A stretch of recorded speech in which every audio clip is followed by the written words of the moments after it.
With the latest on the corporate front, all the market trends, expert opinion, and sound business advice. It is your unique window into the business world, direct from the heart of China. Hello and welcome to Biz Today. I'm Zhao Yang in Beijing. Coming up, we will have half an hour of business news and analysis. On today's show, Chinese Premier Li Qiang urges global cooperation on science and tech issues during his speech at the opening ceremony of Summer Davos in Dalian. And China's Ministry of Commerce hits back at U.S. plans to curb investment in critical Chinese tech industries. And now let's begin with our top story. The World Economic Forum annual meeting of the new champions was held recently in Dalian. Also known as the Summer Davos, this year's event features more than 1,600 participants from nearly 80 countries and regions. They have gathered to explore new drivers and pathways for global economic growth. Chinese Premier Li Qiang delivered a keynote speech at the opening ceremony. He called on all countries to face the world economy's growth predicament squarely and be more broad-minded towards development issues. To embrace the global industry development, all countries are making forward planning and deployment. China has taken exploratory steps in this regard.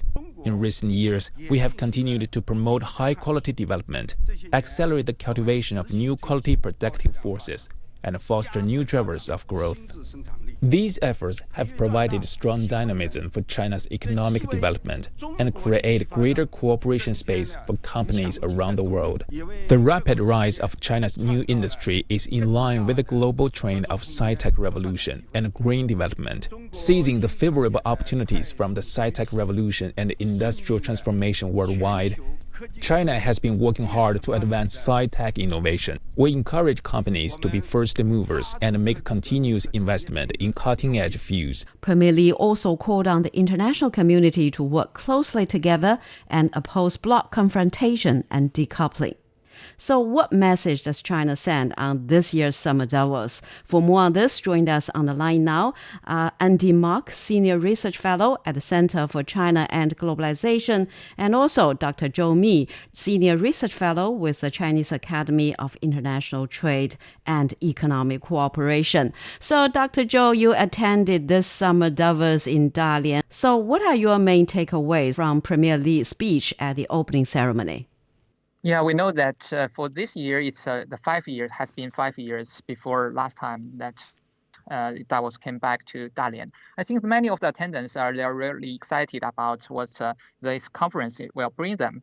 Well, Premier Li has a lot of messages been sent in by his speech, and he is trying to deliver three main points in my point of view. The first one is that the world is under difficulties. We're having so many difficulties, and some of them are because of the challenge like global warming or climate change, some of them because the protectionism from certain countries. So he said that it is a really very difficult time for us to deal with this new situation. And the second point that is that China is trying to deliver some of our abilities to cope with other partners in this such a difficult time. It is quite potential for us to deal with the situation by improve the abilities by the better collaboration between the different partners.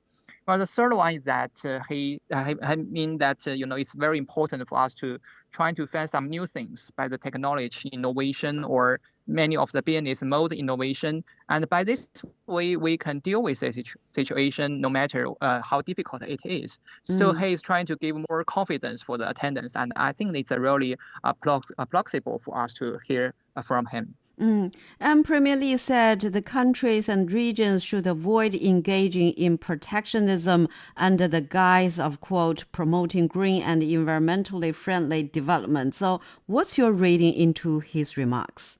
Yeah, in my understanding that the world is suffering from many challenges, like the global warming is one of that. So we are, able and trying to do these things. I think that it is a very natural way for us to deal with this challenge, but we should try to do it jointly. We should try to cooperate with other partners to discuss what we can do and how we can do with this situation. Instead of, just like certain countries or regions, they are trying to deal with these problems unilaterally. So actually, that's the global warming is affecting everyone. We do not want to, continue with that. We should try to improve the technology. But the technology and also some of the innovation should be based on the bigger market. The scale of the market is one of the determination factors for us to deal with this situation. So China is really one of the pioneers to provide a better and affordable technology with our partners. That is what he wants to encourage us to deal with this situation. Premier Li also mentioned that we must face economic growth stagnation and expect lower growth in the coming years. And he says that debt issue and conflicts will continue to impact the global economic growth, and we must seize the opportunity with technology. So, Andy, how should we understand the current global environment and the importance of the technological advancement? Well, there are a number of challenges facing the world. So first of all, there are a number of regional conflicts. We also see geopolitical tensions. We see looming financial threats on the horizon with certain countries like the United States trying to deal with inflation, with higher interest rates, which have a pernicious impact on many other countries around the world, especially in the global south. And there's climate change as well. So if we want to look at how technology can solve this, we can, of course, look at some of the technologies that have been explicitly mentioned, such as artificial intelligence. But I think it's more important to look at something I would call governance technology. And here, I think as the Premier alluded to and directly mentioned in his speech, China has a very important leadership role to play. So China has demonstrated in its governing technology, in its political system, an extremely high level of advanced conceptual thinking. And this is important because China is such a large, diverse country that the political system that emerged from this diversity is one that starts with principal scientific thinking, which then must be translated into specific policies. So this is a kind of technology, I think, that is very important to understand. So I think when we think about technology, we should also consider governance technology, because this really shapes other technologies that are more visible, such as artificial intelligence, life sciences, sustainable energy, quantum computing, etc. So for me, this is one of the more important takeaways from Summer Davos so far. And finally, what I want to say is the participation by the Global South, which shows, I think, just again, China's leadership and its ability to attract countries with the power of its ideas and the power of its ability to implement them. So, Dr. Zhou, so how do you understand the current global environment and the importance of the technological advancement? I think that's really important for us, for the businessmen, and even for the scientists, to know that there is a potential market before they can do some kind of decisions and some work. So we need the market. But how can we have the market? The market cannot come out from nowhere. It should be based on the real need or real demand of some of the problems we have to handle, like the climate change, like the efficiency issues, like the aging problem. So we need to create a better environment for the market to respond. So we are talking about, as Andy mentioned, that there are some kind of measures by the US government trying to interfere with this process. They are sending some wrong message to the market that we want to stop you if you are not in our side. So I would say that it is really dangerous for the businessman to try to make a long-term investment. They have to think about whether their investment nowadays can have the better return in the future. So we need, some of the cooperation between the governments and also to find out what's the market real need and trying to satisfy this process by a better and sustainable and stable environment. And Premier Li also says in recent years, China has continued to promote high-quality development, accelerate the cultivation of the new quality productive forces, and foster new drivers of growth. So, Dr. Zhou, what does this mean for China's economic development, and how is China making contributions to the world? Yeah, we know that China have many, the partners or trading cooperation countries in the world. We are the number one trading the countries for the trading goods. So it's really possible for many of these countries to try to do the similar products. Like they are also going to develop the textiles, they are going to develop the electronics. Is that possible for China to find some different ways? I think that China is trying to address these challenges by not competing with our friends and partners in the same ways. So we need to find some new paths of development, like the solar panels, the new electrical vehicles, and trying to find out whether it is possible for us to find some differences. So we are, having many expectations from our partners, as we can find from this forum, that many of the participants, they really want to get better understanding about the technology that have been used in China for the previous time. So they want to be, join the supply chains with Chinese companies. I think it's a really one and higher quality development. So, Andy, Premier Li also emphasized innovation. China has been working hard to advance the science and tech innovation. How do you view China's innovation capabilities right now? Well, I think China's innovation capabilities have made remarkable, and I would say even historic advances. So China graduates something like 3.6 million STEM graduates a year, which is more than quadruple or 4 times the number in the US. This is one very important input, and I think we are certainly seeing the fruits of this investment in STEM education, and that will only continue to grow. We look at number of patents filed, number of papers cited in the top peer-reviewed journals around the world, and we see China clearly among the top countries in the world here. But I think what ultimately matters is how this technological innovation translates into improvements into people's lives. And here, again, I think we see remarkable achievements, everything from Huawei going global, becoming one of the leading technology companies in the world. We see companies like Douyin or TikTok. Again, these are real technology companies. They're not based on manufacturing or low prices or marketing, but they're really driven by technology.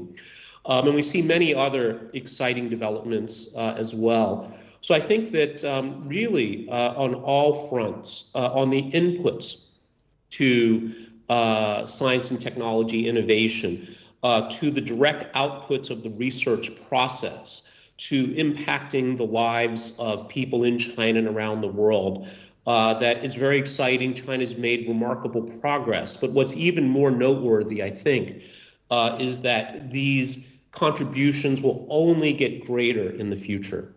So, Dr. Zhou, how do you view China's innovation capabilities right now? I mean that China is maybe not the leading in every aspect, but we are trying to have a better position. Based on the cooperation and the study. So if you are looking at the data of the research and development input, I think that Chinese companies and also government has put a lot of money to improve the innovation. Well, that has a lot of fruits that we can share by the improvement of the technology. Well, on the other hand, I would say that the market is still are so many space for us to deploy the new technology and trying to use the different ways to dealing with problems like the integration of the different regions and trying to address the pollution issues, environmental issues, efficiency issues. And many of these issues can be addressed by the improvement of the cooperation. So China is very active also in the international community. We provide solutions, and we also, trying to welcome the cooperation with our partners to dealing with the situation. Like for the batteries of the NEVs, they are recycled, and they have to try to take care of the environment impacts on the the whole life cycle of this NEVs. So we are a very good kind of practitioners, and also are one of the the countries to insist on the innovation and cooperation. And Dr. Zhou, so the theme of this year's Summer Davos is New Frontiers for Growth. So what are they? The new growth, I think it's a frontier. We are trying to address the, some of the aging problems, like for the global warmings, like for some of the inefficiencies in the digital economies. I think that Chinese companies are really like to have the ideas and opinions from many of our partners. I attended several panels, and I found that many of these participants or experts are talking about the electrical, the vehicles, and also the lithium batteries, and how can we handle the toxic chemistries. So they are trying to address some of these problems. Maybe in the past we didn't pay too much attention on that, but now I think that the world is trying to be better aware of this dangers of this, some kind of activities that China and also the humans have played in the activities. I think it's really are kind of things that we should to address. And what emerging business or economic models benefit from the fast development of the disruptive smart technologies, Dr. Zhou? I mean that, the world is changing very rapidly, and some of these countries have different opinions about what is the disruptive smart technology. As for some of the developing countries and emerging economies, maybe the better way for them is trying to use sound technology, and also, some of this technology have been used in somewhere else to help them to resolve their problems.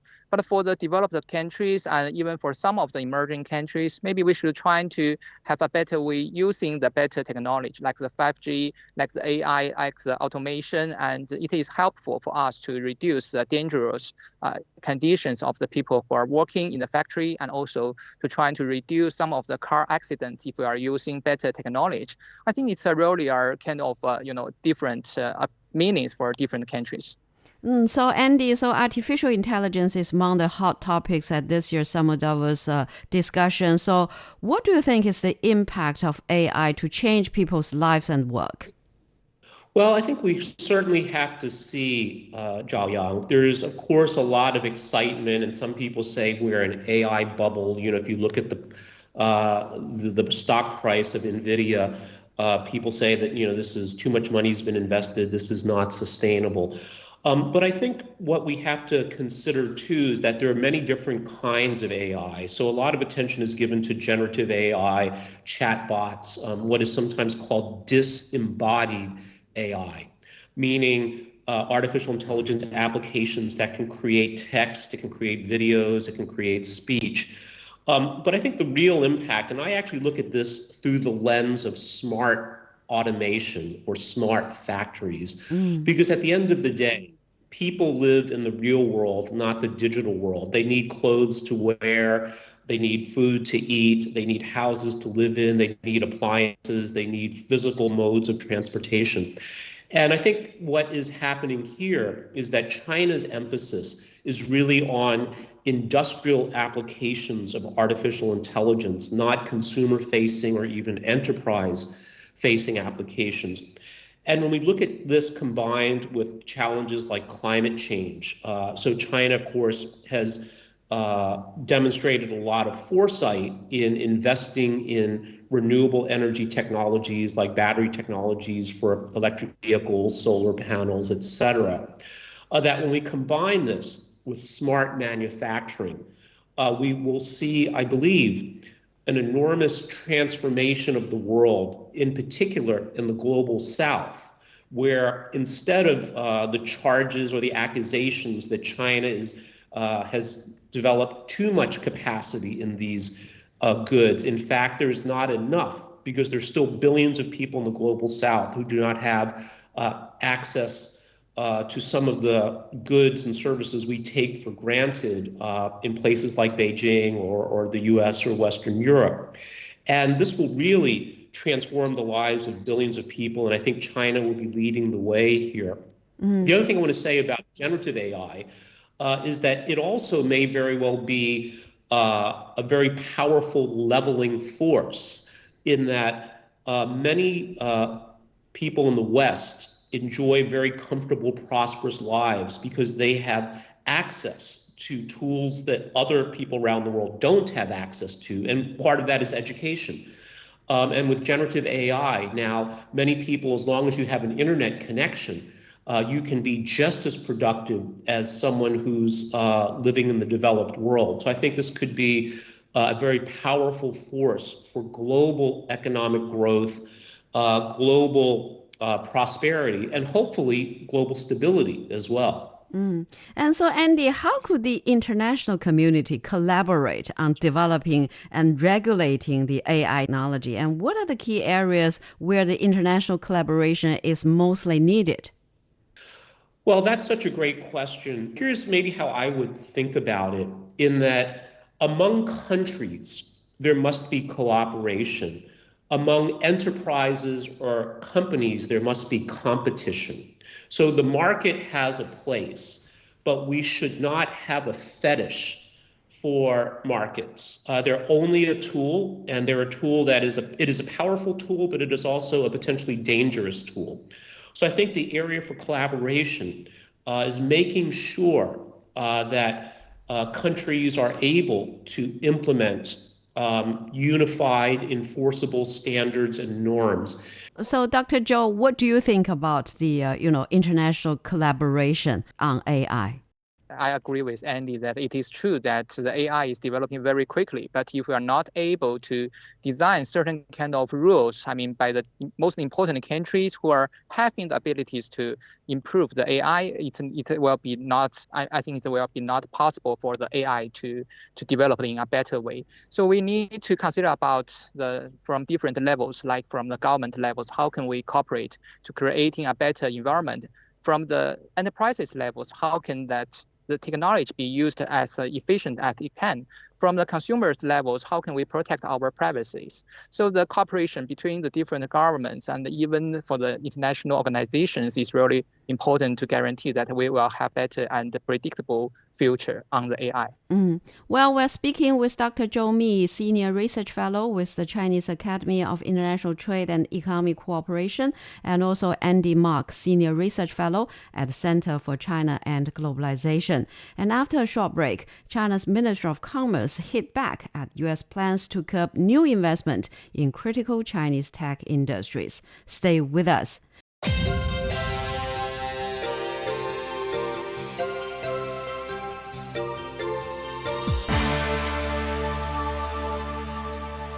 You are listening to Biz Today. I'm Zhao Yang in Beijing.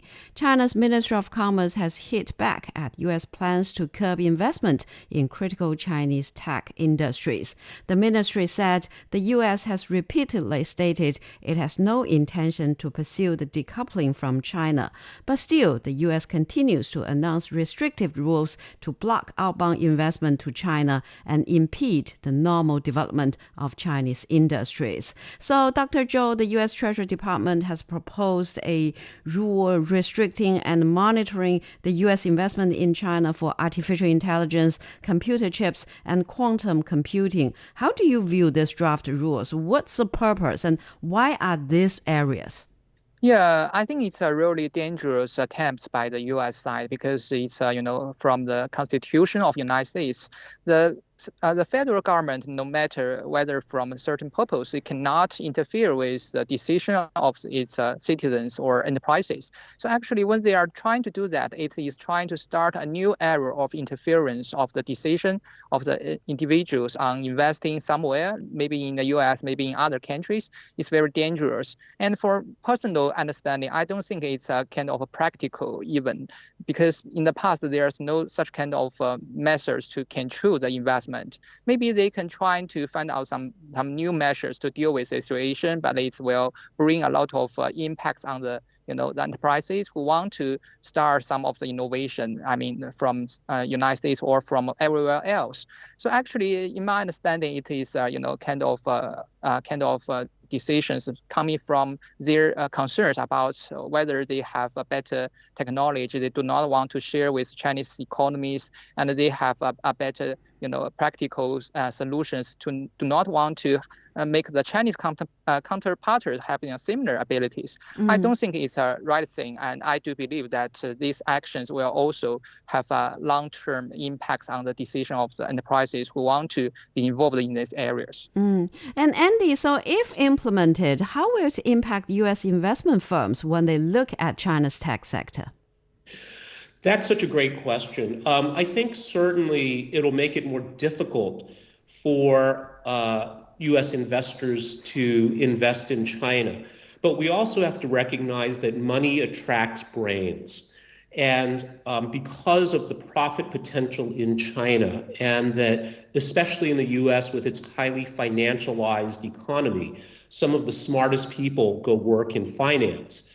That I'm sure that smart investors will figure out a way to participate in China's growth, whatever the legal or regulatory obstacles might be.